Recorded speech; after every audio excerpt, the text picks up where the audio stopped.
From 5,000 feet above sea level, the ground below is defined by open spaces, shrubs and green vegetation.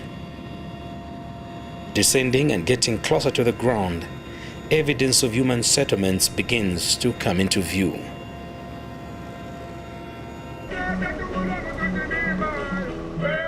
Welcome to Chinsali, now the provincial headquarters of Zambia's 10th province, Muchinga. For many years, these structures have characterized the dominant architectural features of the district. Grocery stores lined up along streets, often frequented by prospective buyers of goods and services on offer. For administrative purposes, these buildings have accommodated government officials representing different departments. Next is located the offices of local authorities, housing council chambers, the town clerk, and other officials providing such services as water, the collection of levies, and other responsibilities associated with local authorities. Under the government of the Patriotic Front PF, Chinsali has become the headquarters of Muchinga province. Officials in the town describe the decision as wise. There was a lot of wisdom from the late President Michael Chilufya-Sata to make Chinsali district as provincial headquarters for Muchinga province. Initially, Mupika was supposed to be the provincial headquarters. If you go to Mpika right now, there is more life compared to Chinsali. But like I mentioned, there was a lot of wisdom and knowledge from the late president to single out Chinsali to be the provincial headquarters.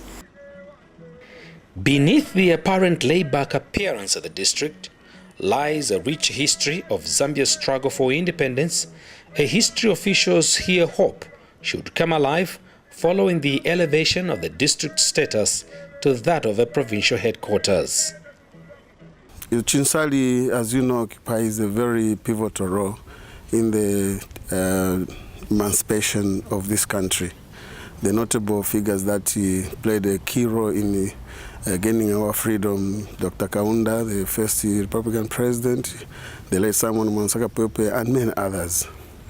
And it was a forgotten district, so to speak, not until the late President Sata came to be the president of this country.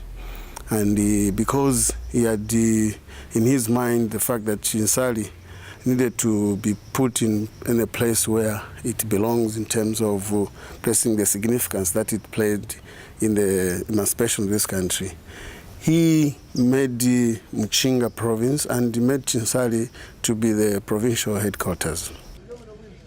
A visit by President Edgar Lungu to the area underscored the rich history of Chinsali.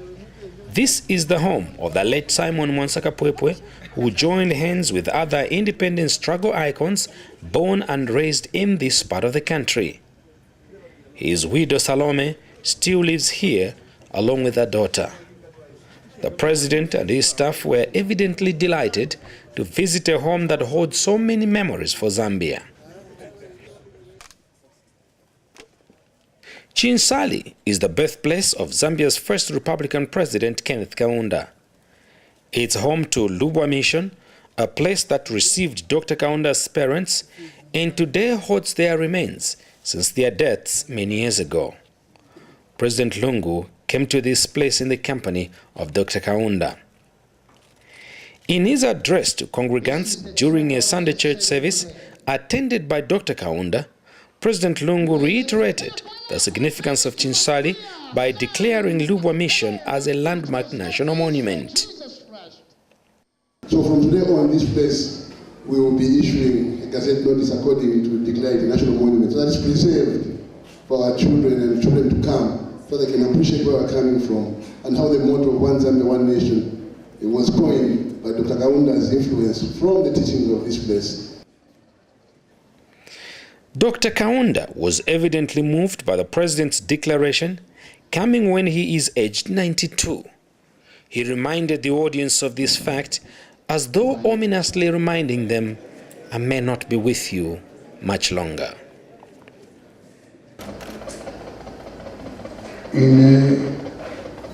Ninkula sana kitika kalama yo nomba ninkula kombe denda kontumela. President Lungu passionately expressed his desire to keep alive the memories of Chinsali, especially now that the district has attained a new status. Standing over the grave of Pomushindo, the man who translated the Bible from English to Bemba, the Zambian leader urged the importance of according such iconic figures their right place in Zambia's history. An educationist, in his own right, and he encouraged a lot of people. He was a book writer, an author, but people seem to hate us for having recognized him. They make fun and mock him. But I think you, the journalists, should take it upon yourselves to just illustrate this is recent history. Bring it out in its true form. Because people can't even remember how PF became government, how MMD became government, how UNIT became government. So if we don't pay much attention to history, we'll be victims of manipulation by those who write stories. For me, he did play his part, he ran his race, and he's one of the great men. There are a lot of other men who are great in our history, but you have tried to play them down, either for political convenience. But for me, we'll make sure that each one gets its due place in terms of recognition and honor. At Kenneth Kaunda Secondary School, where the president officiated at the Golden Jubilee celebrations, he pledged to ensure the physical infrastructure was properly restored where there was evidence of deterioration. As if to assure his audience of his determination to follow through on his pronouncements, the president donated a bus to the school.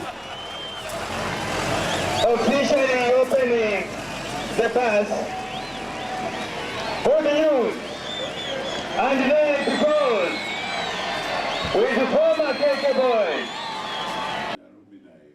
Seated in the holding room at the secondary school, Dr. Kaunda asked President Lungu questions that he intended to express what the visit meant to him as first Republican president. Mr. President, how many presidents have I labored under? Many. 7 presidents? 7 presidents. Yes, there was your successor, immediate one, late Monawasa, Arabi, and 4, 5 by me. And how many of those, has any one of those ever thought of bringing me to my school? You are the first one. Shall we give me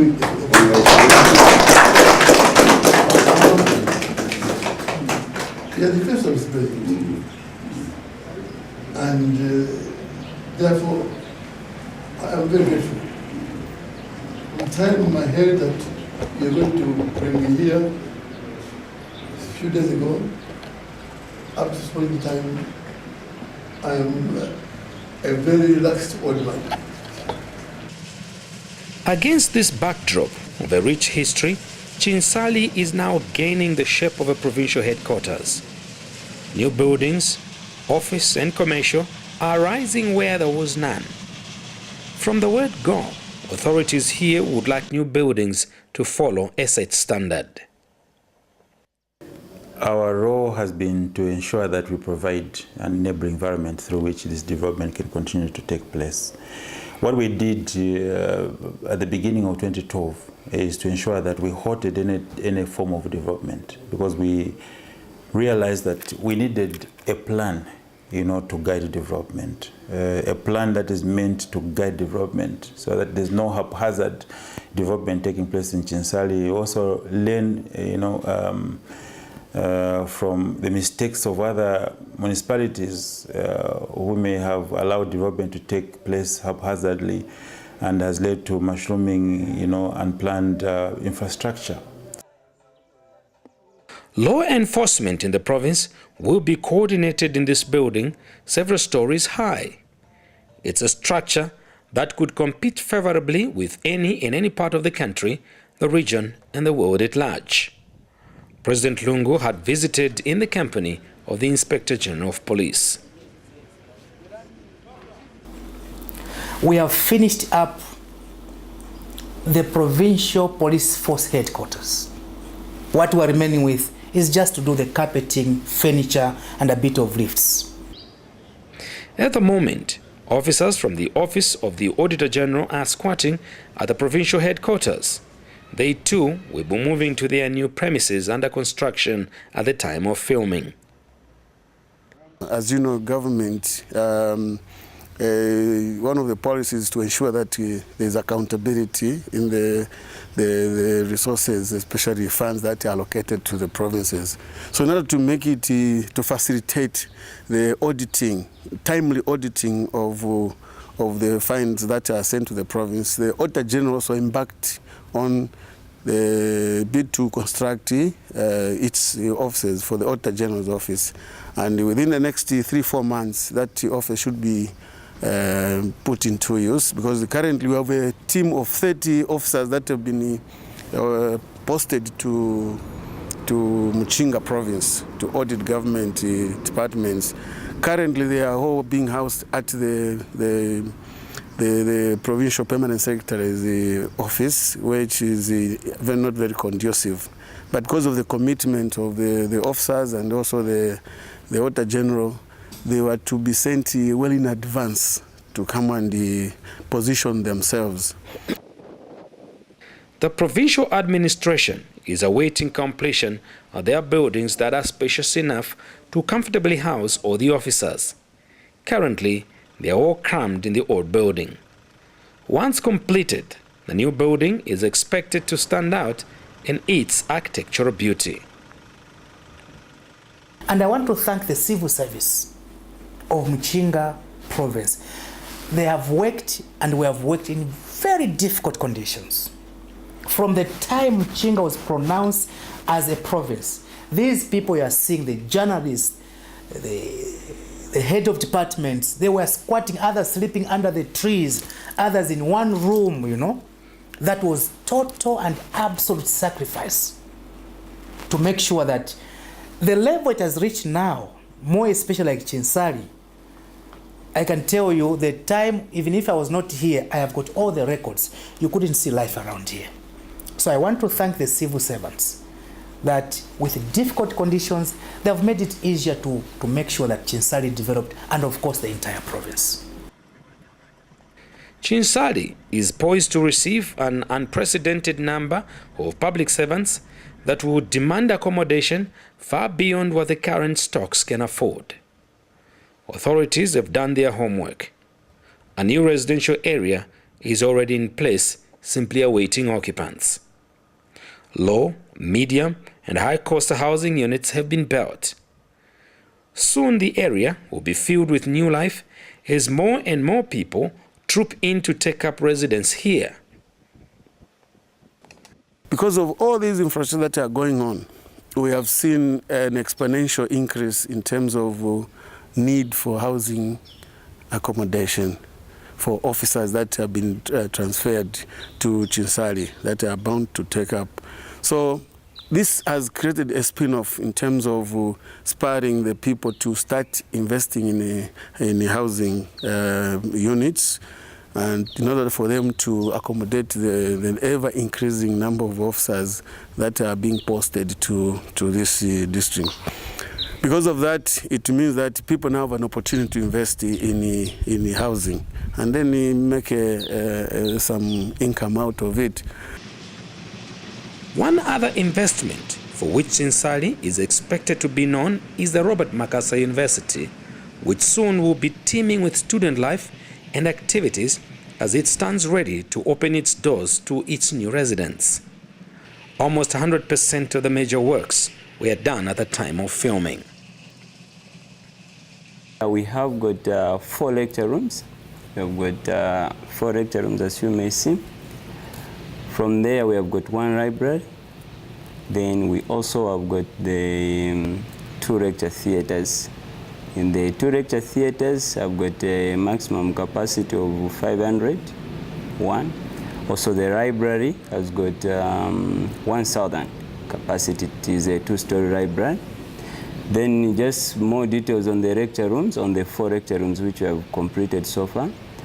These lecture rooms have got 5 rooms per each, meaning 5 classrooms, 3 up on the first floor and 2 down.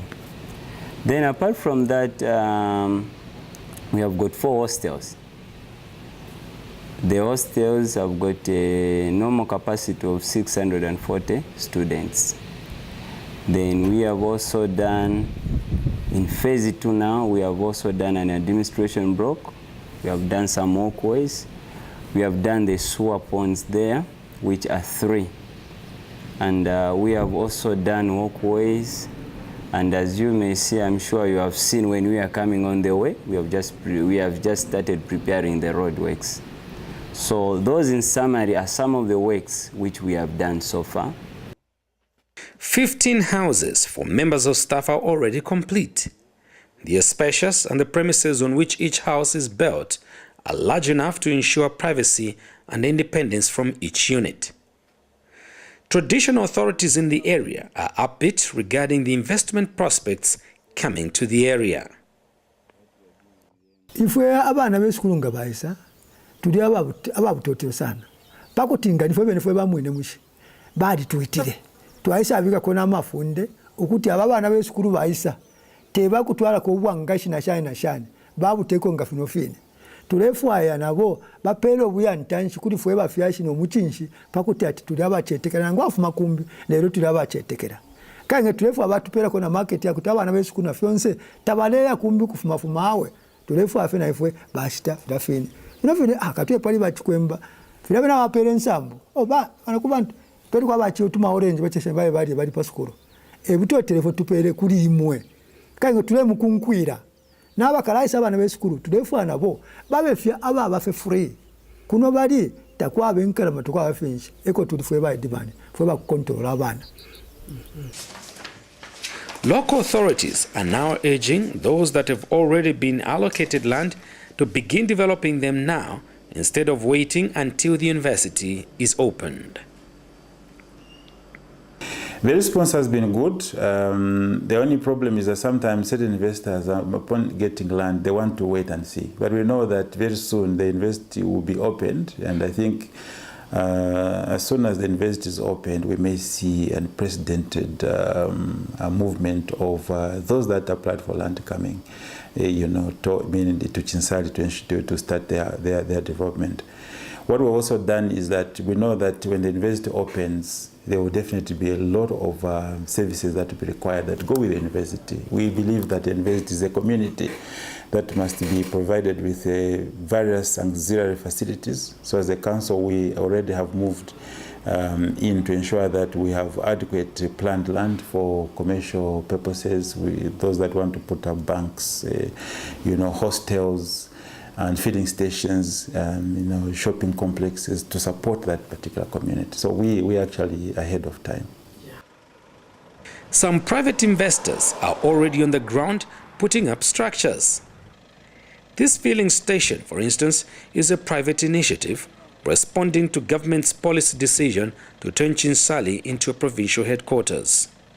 Others are building new residential homes and lodges, anticipating the influx of people that may include businessmen and women.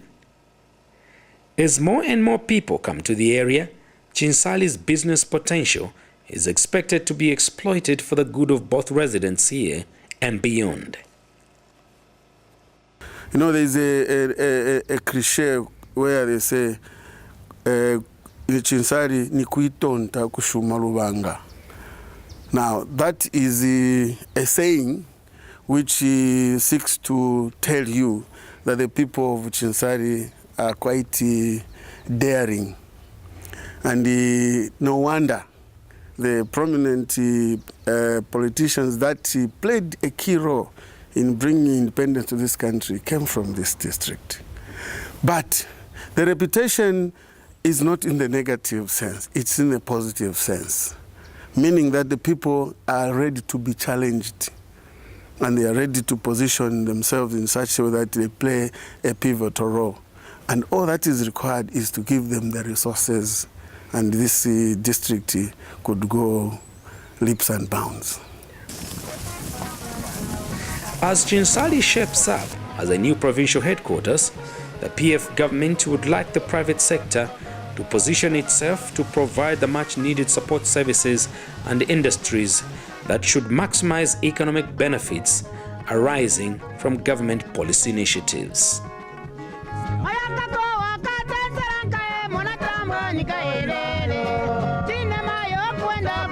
Twende